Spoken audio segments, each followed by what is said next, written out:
प्रियता है दुर्वा। क्या प्रियता है? दुर्वा। कितनी दुर्वा गणेश जी को समर्पित करी जाती है? मात्र 5। कितनी? आज के जमाने में लोग गट्ठा बनाकर चढ़ा दें, वो अपनी जगह पर है। 5 दुर्वा पंचम इंद्रियों को वश में करने के लिए और भगवान के 5 जो स्वरूप हैं उनको अपने भीतर उतारने के लिए पंच। और दुर्वा में भी 3 गांठ। जब दुर्वा समर्पित करी जाती है तो उसमें नीचे दुर्वा की डंडी पर गांठ रहती है। 3 छोटी छोटी गांठें होना चाहिए। कितनी गांठ? जो भगवान को समर्पित करी जाए। जिसके घर में संपदा की कमी पड़ती हो, बीमारियां ज्यादा फैल रही हो, बहुत कष्ट हो महाराज, बहुत ज्यादा दुखी हो महाराज, कोई काम नहीं बन रहा, बहुत तकलीफ में हो, तो शमी पत्र, शमी की पत्ती, जहां गणेश जी का स्थान है वहां पर 5 शमी पत्र 5 समर्पित करें और शंकर जी के ऊपर 3 शमी पत्र समर्पित करें। बहुत ध्यान देना, 5 शमी पत्र जहां गणेश जी का स्थान है शिवलिंग में वहां समर्पित करें, 3 शमी पत्र शिवलिंग के ऊपर समर्पित करें। 1 शमी पत्र शंकर जी की चौखट पर लेफ्ट भाग में, जाते समय आपका उल्टा हाथ, जब मंदिर से निकलो तो उल्टे हाथ पर लेफ्ट भाग में शंकर जी की चौखट पर समर्पित करें 1 शमी पत्र। और महाराज घी का दिया जहां लेफ्ट भाग में आपने शमी पत्र रखा है, मंदिर में ना दिया लगाकर बाहर की ओर जहां शमी पत्र रखा है उसके ठीक साइड में एक घी का दिया लगा दीजिए। केवल गणेश चतुर्थी से लेकर अनंत चतुर्दशी तक गणेश पुराण कहती है भगवान गणेश जी का, मोर ध्वज का, मयूर ध्वज गणेश का नाम लेकर जो ये दीप शमी पत्र चढ़ा देता है उसके घर से कभी रिद्धि सिद्धि नहीं जाती, वैभव प्रतिष्ठा नहीं जाती। कर देखो, गणेश जी महाराज और एक शंकर जी, ये 2 देवता ऐसे हैं जिन पे तुलसी नहीं चढ़ती। शंकर पर तुलसी चढ़ा दो तो व्यक्ति रोगीला होता चले जाता है, और गणेश जी को तुलसी चढ़ा दो तो व्यक्ति के घर का धन छिन्न हो जाता है महाराज। इसलिए गणेश जी के भोजन में तुलसी नहीं डलती, क्योंकि वृंदा देवी ने भगवान शंकर के पुत्र विनायक को देखकर विवाह का प्रस्ताव रखा था, पर गणेश जी महाराज ने कह दिया और तुमने तुलसा भी डाली, तो दोष लगा कि नहीं लगा? अरे बोलो तो लगा? नहीं लगा। क्यों नहीं लगा?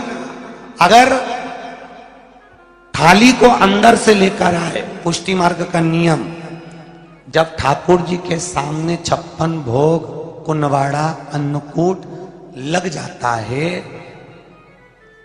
लगने के पहले उसको जब लेकर आते हैं रसोई घर से, भोजनशाला से, तो उसमें तुलसी डाल के नहीं लाते। अगर रसोई घर से भोजन में तुलसी डलकर अगर ठाकुर जी के सामने वो थाली रखी तो ये पक्का है वो थाली ठाकुर जी नहीं जीमेंगे, क्योंकि उसमें तुलसी रखी हुई आई है। हाँ, जब ठाकुर जी के सामने थाली रखा गई और तुमने थाली रखने के बाद में मंदिर के सामने बैठ के फिर तुलसी डाली तो ठाकुर जी उसको स्वीकार कर लेते हैं। क्यों?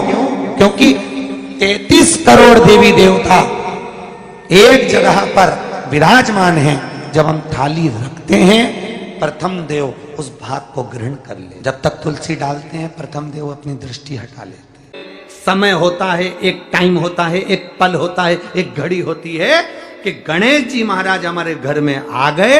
गणेश जी की सबसे पहली जो आरती हो, उस आरती के समय पर अगर धूप बत्ती जलाई जाए या गोबरी को जलाकर उसमें गूगल छोड़ी जाए और गूगल छोड़ने के बाद गणेश जी का नाम ध्रुम वर्ण कह दिया जाए तो गणेश जी को तुम्हारे घर की पूजा स्वीकार करना पड़ती है। बस वो समय हम जानते, हम तो बस उतना जानते हैं कि शिव महापुराण में लिखा और मुद्गल पुराण में लिखा, गणेश पुराण में लिखा, गणेश जी का एक नाम होता है ध्रुम वर्ण। क्या नाम है? ध्रुम वर्ण गणेश जी का एक नाम होता है। जब हम धूप जलाकर और धूप लगाने के बाद में गणेश जी की सबसे पहली आरती करने के पहले अगर हम सबसे पहली आरती गणेश जी की कर रहे हो, अपने घर में स्थापना कर रहे हो, बिठा रहे हो, और तुम चाहते हो कि गणेश जी मेरे घर में आके मेरी पूजा को स्वीकार करें और जो मांगू मेरा गणेश मुझे दे 10 दिन के अंदर, तो पहला नाम लेकर पुकार लेना ध्रुम वर्ण विनायक, बैठो, बस काम हो गया। वो फ्री होकर आता। सुंदर जोड़ी थी शंकर और पार्वती की, सही है कि गलत है? कभी नहीं झगड़ते थे, इसलिए पृथ्वी पर ना तो लक्ष्मी जी के व्रत हैं, ना ब्रह्माणी के व्रत हैं, ना इंद्राणी के व्रत हैं। अगर पूरी पृथ्वी पर सबसे ज्यादा व्रत किसके हैं? माता पार्वती। तीज का व्रत किसका? पार्वती का। चतुर्थी का व्रत किसका? पार्वती का। चौथ का व्रत किसका? पार्वती का। छठ का व्रत किसका? पार्वती का। जितने व्रत है सब माता पार्वती। गणेश जी मैया को प्रसन्न करने के लिए अष्ट रूप में धारण करते हैं। 8 रूप भगवान गणेश जी ने धारण किए। एक मयूरेश्वर गणेश, दूसरा सिद्धि विनायक, तीसरा बल्लालेश्वर, फिर वरद विनायक, फिर चिंतामणि, फिर गिरजात्मज, फिर भगवान गणेश विघ्नेश्वर अष्ट विनायक, फिर महागणपति। ऐसे गणेश जी के अष्ट नाम हुए। उस समय तिजोरी के अंदर जो गणेश की प्रतिमा रखी जाती है किस नाम से रखी जाती है? तो तिजोरी में हम जो गणेश की प्रतिमा रखते हैं वो वरद विनायक के नाम से रखते हैं। कौन सा गणेश? वरद। वरद विनायक के नाम से तिजोरी में गणेश रखते हैं। और वरद विनायक के नाम से गणेश जी तिजोरी में रखाते हैं। आपको कथा में कहा था घर में सीधी सूंड का गणेश और व्यापार व्यवसाय ऑफिस में उल्टी सूंड का गणेश होना चाहिए। वरद विनायक को तिजोरी में। जब मकान का गृह प्रवेश होता है तो गणेश जी की पूजन जो दरवाजे पर करी जाती है उसे सिद्धि विनायक गणेश कहते हैं। कौन सा गणेश? सिद्धि विनायक। जब हम घर में शुभ कार्य हो, बंदरवाल लगाएं, कोई दरवाजे पर शुभ लाभ लगाएं या स्वस्तिक बनाएं या माताएं दरवाजे पर रंगोली डाले तो उसी समय पर सिद्धि विनायक के नाम से रंगोली डालना चाहिए। तो घर में लक्ष्मी बढ़ती है, सिद्धता बढ़ती है। याद रखिए, कभी भी गणेश जी को, मिट्टी के गणेश जी लाते हो भादो महीने में, तो विसर्जन करो तो विसर्जन के समय पर 2 बिंदी, एक कंकु की एक हल्दी की, दीवार पर जरूर लगा देना चाहिए। क्यों? क्योंकि गणेश जी हमारे यहाँ आते हैं तो रिद्धि सिद्धि के साथ आते हैं।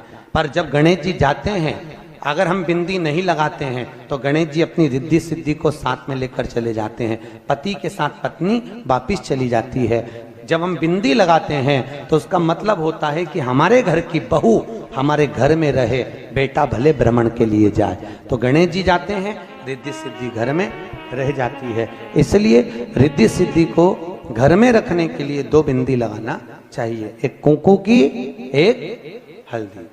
रिद्धि सिद्धि। गणेश जी की प्रियता है दुर्वा। क्या प्रियता है? दुर्वा। कितनी दुर्वा गणेश जी को समर्पित करी जाती है? मात्र 5। कितनी? आज के जमाने में लोग गट्ठा बनाकर चढ़ा दें, वो अपनी जगह पर 5 दुर्वा पंचम इंद्रियों को वश में करने के लिए और भगवान के 5 जो स्वरूप हैं उनको अपने भीतर उतारने के लिए 5 दुर्वा।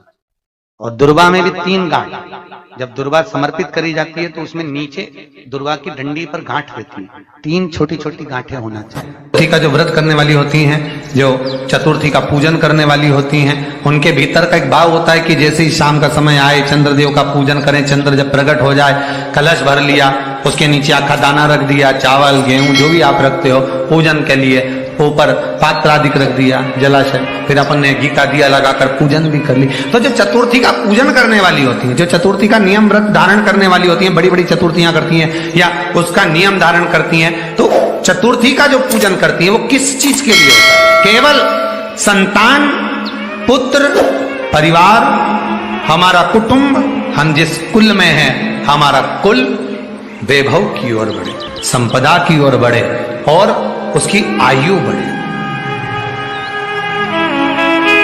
उसकी आयु बढ़े, वैभव बढ़े। बहुत ध्यान दीजिएगा महाराज। चतुर्थी की पूजन में जो आप आखा दाना रखते हो, गेहूं वगैरह कुछ भी जो रखते हो, उसकी बड़ी महत्वता होती है महाराज। यहां तक कहा गया है, चतुर्थी की कथा तो आप लोग पढ़ते होंगे, जो लोग पढ़ते हैं उनको मालूम होगा। चतुर्थी की कथा में लिखा है चौथ माता के व्रत में वर्णन किया गया है कि वो आखा दाना जो रखा जाता है, मान लो कोई जरूरी काम होता है तभी आखा दाना को रखा जाता है, संभाल के रखते हैं कि हम इस काम के लिए जा रहे हैं और हमारा ये कार्य सफल होना चाहिए। तो जिसने चतुर्थी का व्रत करा है, जिसने चंद्रदेव का पूजन करा, चतुर्थी का व्रत करा, वो गणेश जी से विनती करके वहां से 2-4 आखा दाना उठा ले और जो व्यक्ति का काम अटक रहा है अपने ही घर का, पर दूसरे कुल को नहीं देना, अपने ही कुल के अंतर्गत जो काम अटक रहा है उसकी जेब में, उसके पल्लू में उस चीज को रख दिया जाए। तो चतुर्थी जो अगली आती है, जैसे आप महीने की करते हो तो महीने की, और आप जैसे करते हो कि 4 अलग बड़ी बड़ी चतुर्थी करते हो तो उसके अनुसार आपका कार्य सिद्ध होता ही है। उस आखे दाने का इतना महत्व होता है क्योंकि चतुर्थी का व्रत करने वाली माता जब व्रत करती है तो स्वयं चतुर्थी की कथा में लिखा हुआ है कि पार्वती जी गणेश जी से चतुर्थी की कथा बचवाती। चतुर्थी की कथा बाची किसने थी? स्वयं गणेश जी महाराज ने। और सुनी किसने थी? माता पार्वती। बाचने वाले गणेश जी थे, सुनने वाली माता पार्वती थी। तो चतुर्थी की कथा जब होती है तो उसको स्वयं गणेश जी बाच रहे हैं। तो व्रत कौन सुन रही है? माता पार्वती। और आपने जो आखा दाना लिया वो गणेश जी के भाव से लिया, गणेश जी से निवेदन करके, विनय करके, प्रार्थना कर उसको प्राप्त किया। जितने आस्था चैनल पर कथा सुन रहे हो, जितने फेसबुक और यूट्यूब पर सुन रहे हो, और जितने इस छत्तीसगढ़ की पावन धरा पर बैठकर सुन रहे हो, बहुत सावधानी से सुनना। एक छोटा सा कपूर का टुकड़ा जब आरती में जलाया जाता है तो ये कपूर क्यों जलाते हैं? इस कपूर का महत्व क्या है? इस कपूर का कारण क्या है? ये कपूर है कौन जिसको हम आरती में जलाते? क्या जरूरत इस कपूर को आरती में जलाने की? क्या जरूरत इसको यज्ञशाला में जलाने की? क्या जरूरत है इस कपूर को पूजन में जलाने की? स्वयं गुरु बाबा कहते हैं यदि कोई आरती में, पूजन में, घर में एक कपूर का टुकड़ा आरती के बाद में जब समर्पित करेगा तो उसको अश्वमेध यज्ञ का पुण्य प्राप्त हो जाएगा। अश्वमेध यज्ञ के पुण्य को पाने के लिए कपूर का टुकड़ा आज भी आरती में जलाया जाए। एक कपूर का टुकड़ा सुख का, इसीलिए हमारे यहाँ शास्त्र कहता है महाराज, जब आपको घर में अगर ऐसा लगने लगे कि 15 दिन से बहुत बेचैनी है, बहुत दुख तकलीफ लग रही है, कोई ना कोई बीमार पड़ रहा है, कुछ ना कुछ तकलीफें लग रही है, तो एक पीपल का पत्ता ले लो, उसके ऊपर एक कपूर का टुकड़ा ले लो, सारे घर में घुमाकर उसको दरवाजे के बीच मध्य में जलाकर रख दीजिए। थोड़ी सी जला 20 से 25 मिनट के अंदर मकान में एनर्जी वापिस आ जाएगी, उस भवन में एनर्जी वापिस हो जाएगी। 20 से 25 मिनट के अंदर एनर्जी वापस। लग रहा है कि यहाँ नेगेटिव है तो उसको पॉजिटिव बनाया जा सकता है। रात को 12 बजे शंकर जी के मंदिर में शिवलिंग पर चढ़ी हुई बेलपत्री को उठाकर शंकर मंदिर का शिखर देखकर चबा चबा कर खा लीजिए।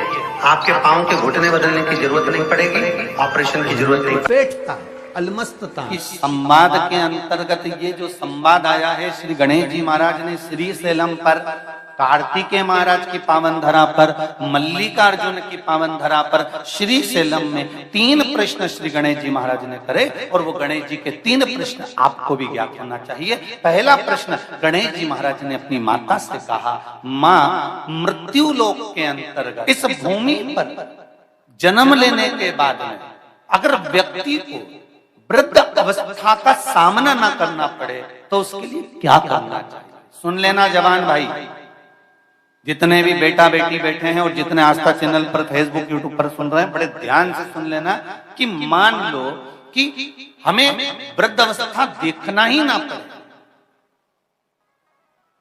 उसके लिए क्या करना पड़े? तो कहा उसका एक ही साधन, राम राम रटते रहो जब तक घट में प्राण, कब हो तो दीन दयाल के भनक पड़ेगा। महाराज, एक कर्म करते रहो, तुम्हारा कर्म जरूर करो, काम करते करते करते करते करते करते भी भगवत स्मरण करते। धर्म और कर्म, इन दोनों में अंतर क्या है? बोलो रे, जल्दी जल्दी बोलिए। धर्म और कर्म में अंतर क्या है? धर्म अष्ट विनायक में एक विनायक, सबसे प्रबल विनायक, अष्ट विनायक में सबसे प्रबल।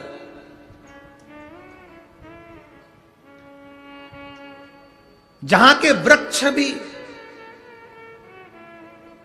मोर का रूप लेकर आवाज लगाते हैं शिव जी को।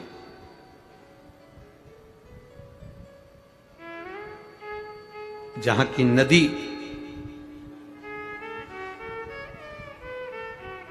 सिंधुरासुर असुर के कारण करहा रही है,